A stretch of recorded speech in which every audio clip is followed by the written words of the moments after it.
Welcome to I Know a Guy Bicycles, Hanging Out with the Guys series. Hi, I'm Justin, the guy.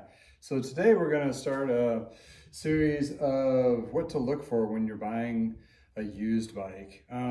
Mostly I'm going to be focusing on road because that's basically what I focus on, and that's particularly what my business model is based upon. But a lot of these things can carry over to other kinds of bike purchases, if you will. So when you're looking at a bike, and you're going to, however you're going to go look at it, at a bike shop that's selling a used bike, or you're looking at buying something off of any of the marketplaces like Facebook Marketplace or Craigslist or whatever. If you get a chance to see it in person, it's always better. And you might want to ask quite a few questions if you're buying off of a bike that's being shipped out. That's why in my particular post, I have a laundry list of specs on the bike itself, the parts and what have you, and also the frame geometry, sizing, and so forth, to try to get the best foot possible forward in a situation where you're buying it and it's going to be close to what you're looking for.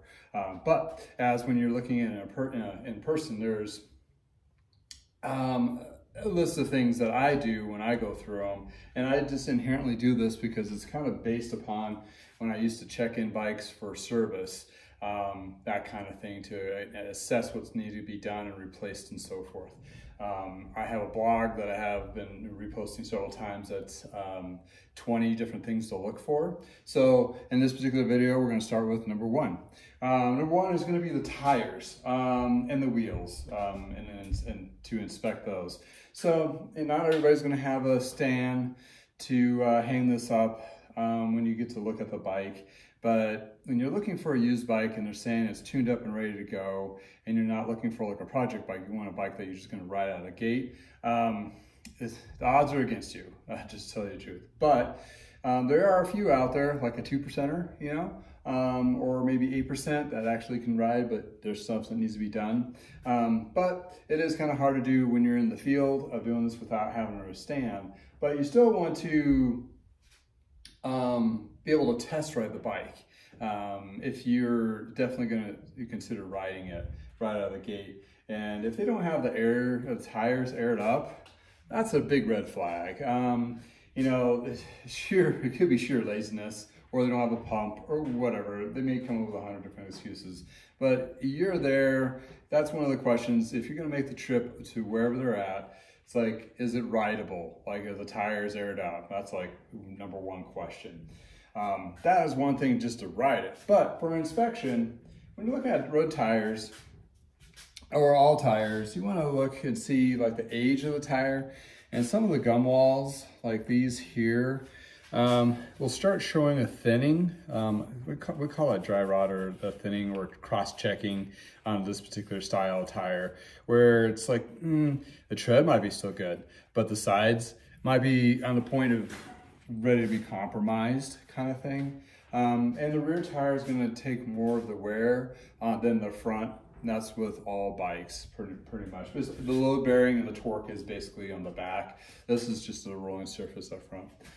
So in the back, you want to see, there's like not a flat spot. You're looking like a mountain bike tire, so forth. The nubs will be worn down, that kind of thing. You don't want to see any threads sticking out that can puncture through or pop out.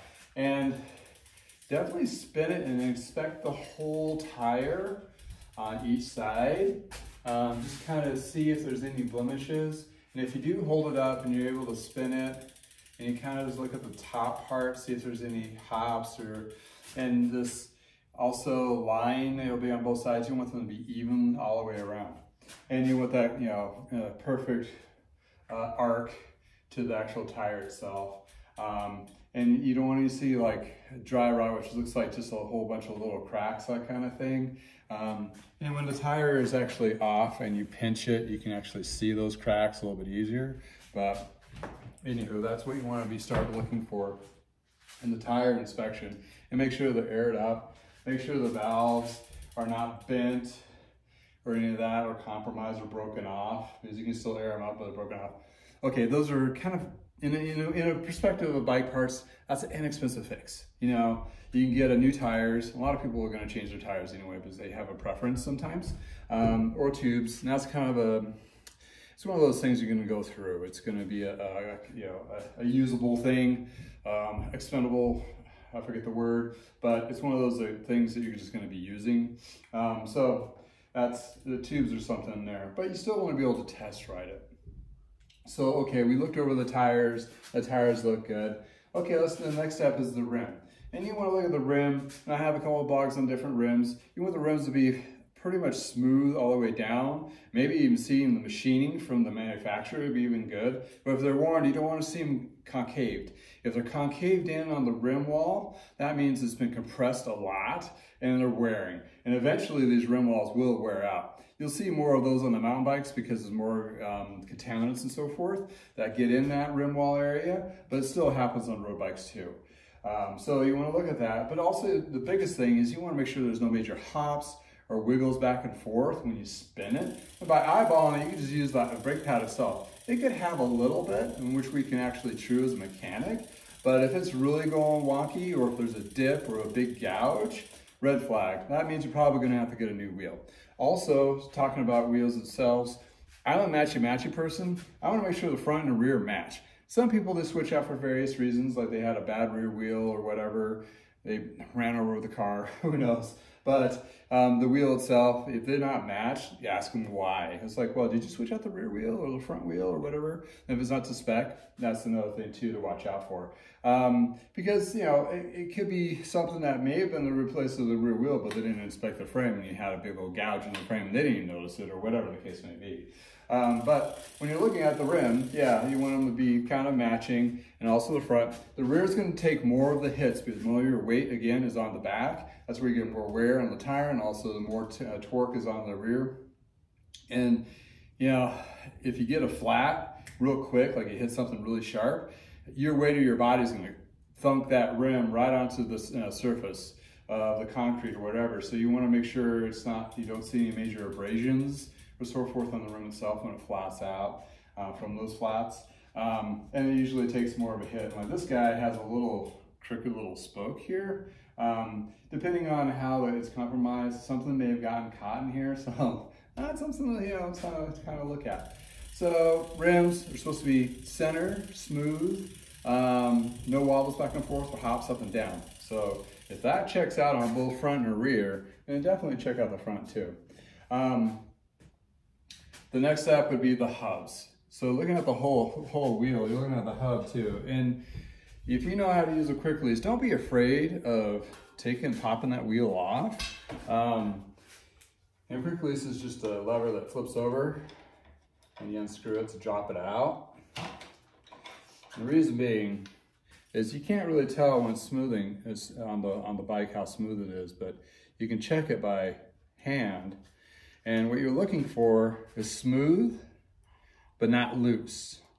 If it's loose in there, it's going to cause a gap in those bearings and kind of pit the cups inside. If it's tight, same kind of thing. It crushes those ball bearings, make them more ovalized, and that starts deteriorating the inside of the cone, also the hub internals, rolling surface. So you want that smooth on there, that kind of thing.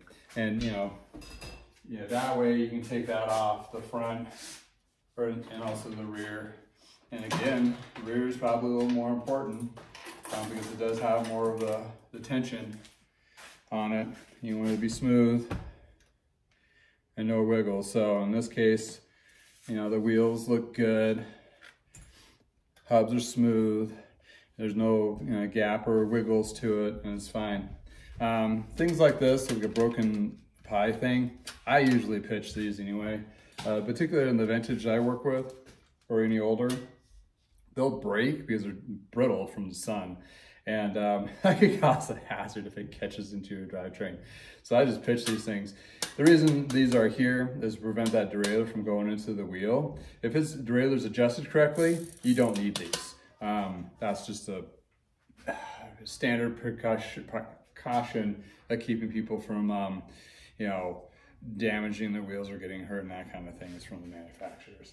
So to recap, yeah, mainly wheels. Pressures on the tires are usually stamped on side, and you usually go by the actual tire itself. You're not going by the rolling surface of this guy here, because yeah, every tire has a different air range. So you want to go by, same thing with the cars, tires, same kind of thing. You want to stay within that range. There are some road tires that go pretty high. But for me, for road tires, I kind of like to stick around the 100, even though they say 120 or whatever. The 100 is kind of my personal sweet spot because it has more of a give when you're hitting those bumps and so forth. The higher the pressure, the better, the less rolling resistance. Yeah, more efficient, but more of that road vibration is going into the frame and then going into your body. So I want to have a little bit of give for a little bit of comfort in a sense. But yeah. That is pretty much a nutshell of what you want to look for in the first step of 20 is the wheels. And you can do, it's something like this. If you know what you're looking for, or you look on your bike and like, okay, I'm gonna go look at another bike, take a quick refresher on quick releases, how to take it off and put it back on, and make sure the air pressure is up there and ready to go. So that's what I got on the wheels and the tires. And the tires themselves, they ran anywhere between $20 to $50 to $100 per. So that's something to consider. So if they're really worn and you're talking to them, you might like, oh, this is gonna need new tires. Are you willing to come down on price? That kind of thing. So anywho, for me, I try to make sure the tires are in good condition, so I'll have some life on them if I still reuse them. Or if not, I put on new sets of tires. So that's what I do. And I just kind of give that as a given when I'm looking at bikes. So hopefully that helps. And that's number 1 of 20. And other videos will follow shortly. Thank you so much for your time and have a wonderful day.